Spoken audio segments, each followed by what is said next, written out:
ঠান্ডা হয় চেষ্টা করেন বারাসা আর কিন্তু আছে। ঠিক আছে, ঠিক আছে।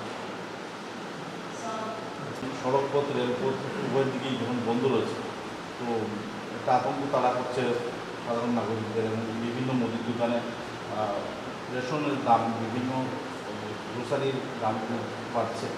তো সেই জায়গা থেকে আমার স্টক কী আছে, মার্কেটে কী আছে, এবং দৈনন্দিন জীবনের যে প্রয়োজনীয় জিনিসগুলো যেমন চাল, ডাল, তেল, সেগুলোর মজুদ কীরকম হচ্ছে এবং রেটটা কীরকম?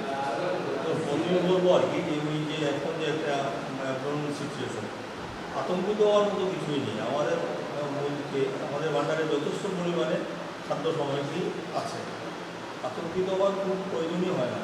যেমন চাল আছে, ডাল আছে, চিনি আছে, লবণ আছে, তেল আছে, আছে বলতে একদম অ্যাভেলেবল, অনেক দিন চলবে। আলু আছে, পেঁয়াজ আছে।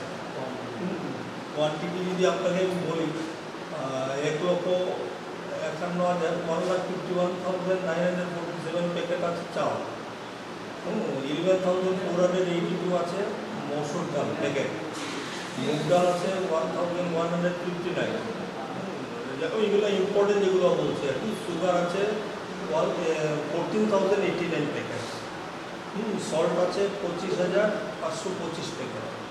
সিমিলারলি মাস্টার্ড অয়েল আছে আপনার 20,641 কেজি কার্টন। খাদ্য সামগ্রী যথেষ্ট পরিমাণে এখানে মজুদ আছে, আতঙ্কিত হওয়ার মতো কিছুই নেই। কোনোটার মূল্যবৃদ্ধি ঘটেছে না, আমার কোনো মূল্যবৃদ্ধি হয়নি। আলু কেজি কত?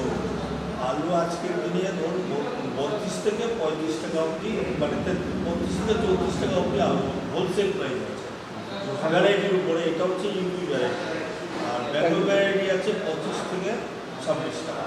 গ্রোসারিতে তো 40 টাকা করে চলছে আলু খুচরো বাজারে।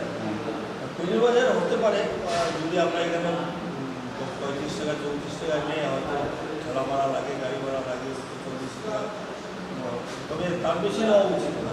চালের ন্যূনতম কেজি কত? চাল দেখুন মানে অনেক ভ্যারাইটি আছে, অনেক ভ্যারাইটি, অনেক সব ভ্যারাইটি রেট সমান হয় না।